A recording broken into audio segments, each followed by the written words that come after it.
Welcome to So Very Easy. My name is Laura, and did you know that you can get metal hardware to make these beautiful clasp purses?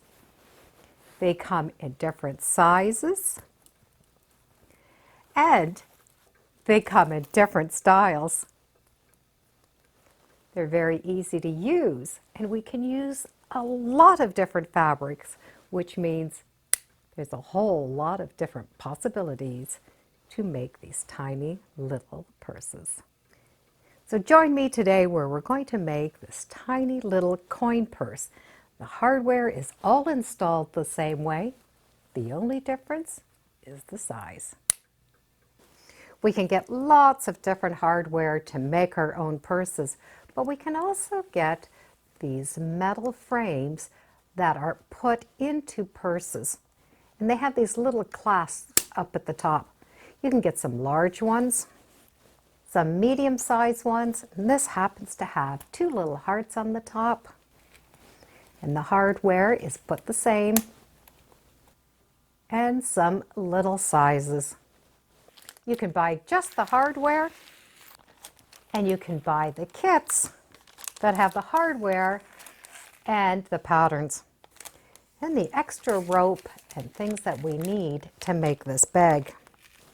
I'll be making a little coin purse today to match this bag, but the construction on how to put this hardware together is the same. The supplies that we're going to need to make this little coin purse, of course, is just a little bit of fabric, a little piece of fusible fleece. If your fabric is thin, you can use a fusible interfacing, and this is optional. You will need a pair of pliers and some glue. You can use a glue similar to this E6000, some Aleene's tacky glue, and even a glue called Fast Tack. What we're looking for is a strong glue that will hold metal and fabric together. So the first thing we're going to do is make this little portion of the bag. In the pattern, we do have a template, and I'd recommend printing this out and putting it on a little bit of a cardstock. And that way you can trace around it.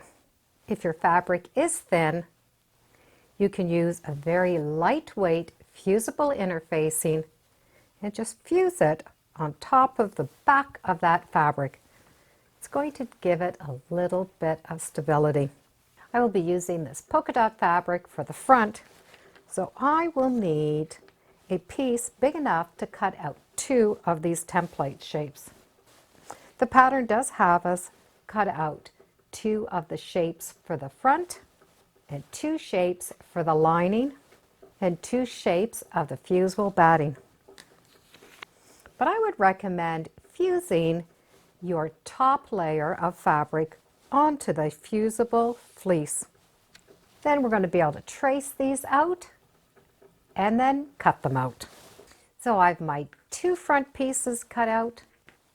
They have the fusible fleece on the back, and I have transferred those marks, the same shapes, for my lining fabric. This is all the fabric you're going to need. They're two really tiny pieces. So these are fun projects to use up your favorite little pieces of fabric. Match right sides together, and you'll notice the bottom is a little bit bigger than the top, and we will need to do that to both the two front pieces and the two lining pieces. We will be sewing our pieces together, and we're going to sew the bottom portion of that bag first. You will see some little marks that will say end of seam. So we're wanting to start here, go all the way around and stop there. Now this area here is going to have a little bit of a pressure point. So a little back stitch starting and stopping on both sides is important. The other thing that is important is that we do not stitch above that line. Have your machine go to very small stitches, do some back stitching, stitch all the way around. It's better to stop inside that line than go outside that line, and do a little bit of stitching. and that seam allowance will be 1/4 inch. So this was the line that I'm supposed to stop and start at. I started just a tiny, tiny little bit past, and I've gone all the way around, and I've ended the same way. I've come really, really close, but I haven't hit that mark. And I did backstitch. So we have the lining and the front of the bag stitched together.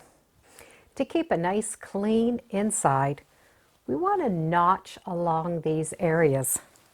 A notch would be taking your scissors and just putting a little snip. So you're removing these tiny little triangles. So you'll need to do that around this curve and that curve. However, if you do have a pair of pinking shears, you could just use pinking shears, and that's going to give you the notches already done. And you do not need to go all the way up. We need to do the same thing with this batting. If you're able to pull that fusible away from that fabric, you're going to be able to cut off that batting. If you can, it'll just save some bulk and give a really nice finish to the outside. If it doesn't come off, that's fine. Once that fleece has been taken off, or not, we still need to notch this little round edge. You don't even need to do the bottom. You just need to do these 2 corners. We are now going to stitch these top pieces together. We're just going to open those up and match those together. And we're going to sew one side at a time. By having that little space before that stitching line, it'll be easier to match up that stitching line with that batting side. And both those edges are going to match together.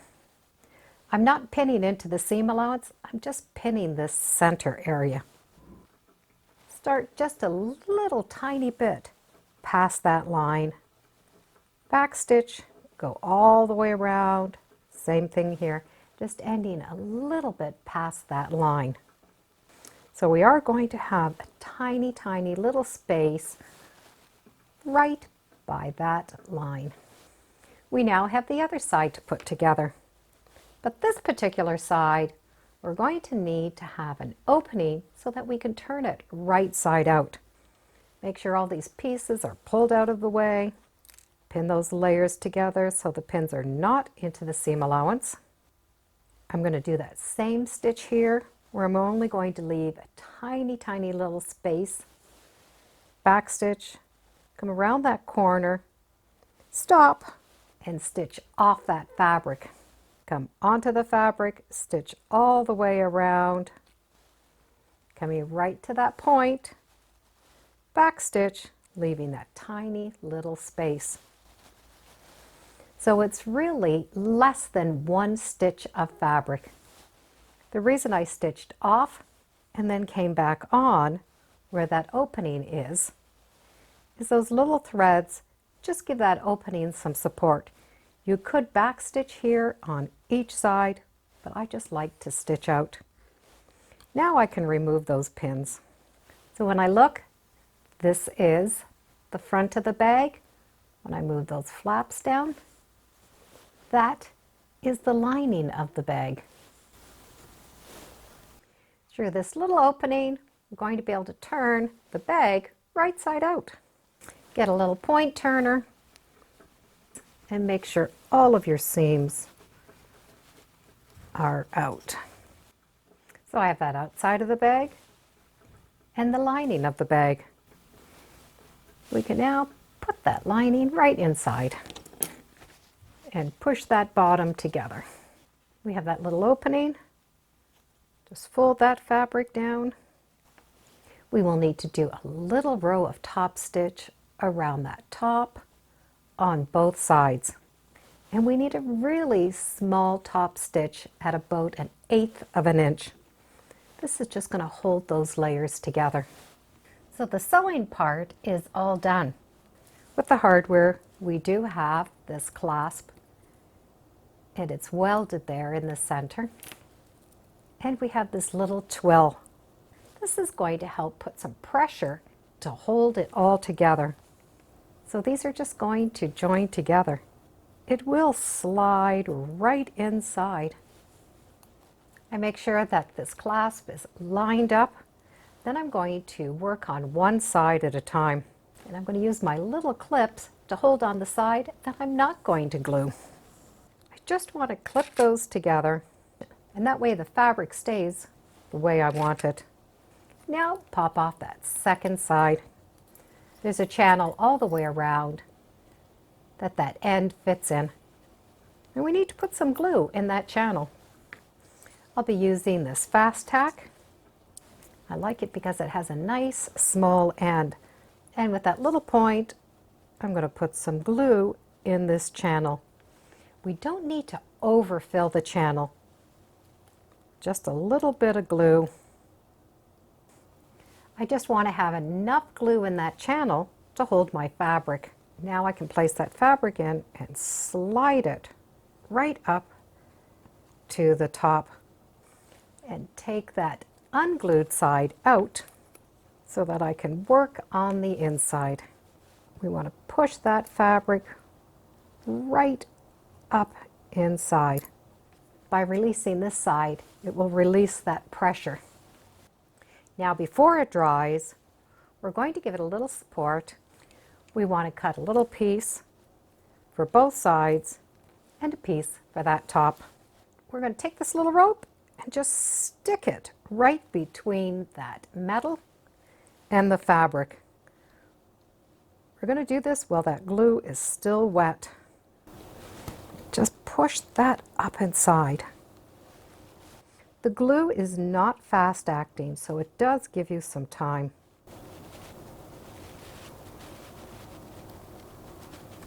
We do not want to see any of that cording, so just push it all the way up. So that has made a very tight surface between that fabric and that channel. And do the same for the sides. Be sure to check from both sides that all of those corners are in. Using a stiletto and a little screwdriver works well. The hardest part is coming up next, and that's letting that dry for a little bit. We do want that glue and metal to stick well, so it is important that it does dry for a bit. And we need to squeeze this little area here closed. So when we look at the clip, it'll be that edge and that edge, and it needs to be squozen together. We're going to use pliers, and the pliers are going to squeeze together that closed. And we're going to want to do that and put something on the pliers to protect our metal. A little batting will work fine. Put the batting over top of that metal. Put those pliers in and squeeze. So we can see this area has been compressed. Do the second side. I now have that one side done. I'm going to be able to repeat and do that second side. Put the glue in the channel, slide this up in the channel, tighten it up with this little rope, and then let it dry. Same thing, put that little batting there so it doesn't scratch the metal, and compress. You need very, very little pressure to squeeze these together. I don't even feel it, and it's done. Now, if you've added a little bit too much glue, you might have some glue on the metal. And that glue is just going to rub right off. Take that batting and give it a little polish. And it just comes right off. That little change purse is now done. I would definitely let it dry overnight before you close this up and before you use it. You really want that glue to set and harden. Once you've bought the kit, you can buy the hardware and make more. So this hardware was put on the same for this as it was for this. It was put up in that channel, glued in, and dried. Those little ends were compressed. It was set to dry. It was ready to use. Even this really big one was done the same. You can get kits, but you also can get a book. In the book, this was that pattern right up at the front. And a lot of these clasps, like this one, they have different patterns for them. So the book has all of the directions for all of these different little bags and little clutches.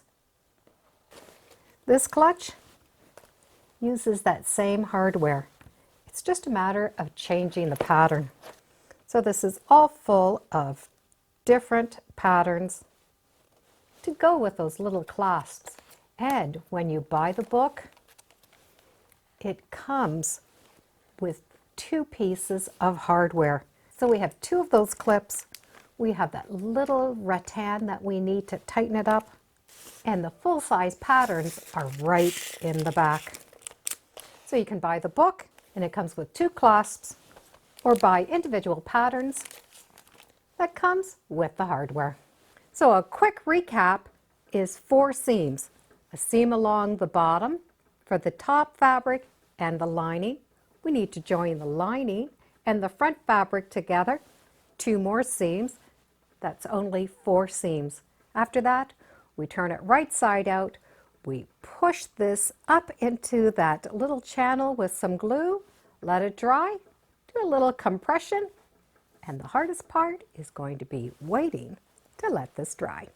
These were made with a beautiful quilting fabric, but they can be made with upholstery, denim, leftover fabric. We can use old jeans, old things, new things. The hardest part is waiting for them to dry and, well, maybe deciding what fabric we're going to use. Thank you for joining me today on Sew Very Easy. Feel free to subscribe and come on back. Let's see what we're sewing next time in the sewing room. Bye for now.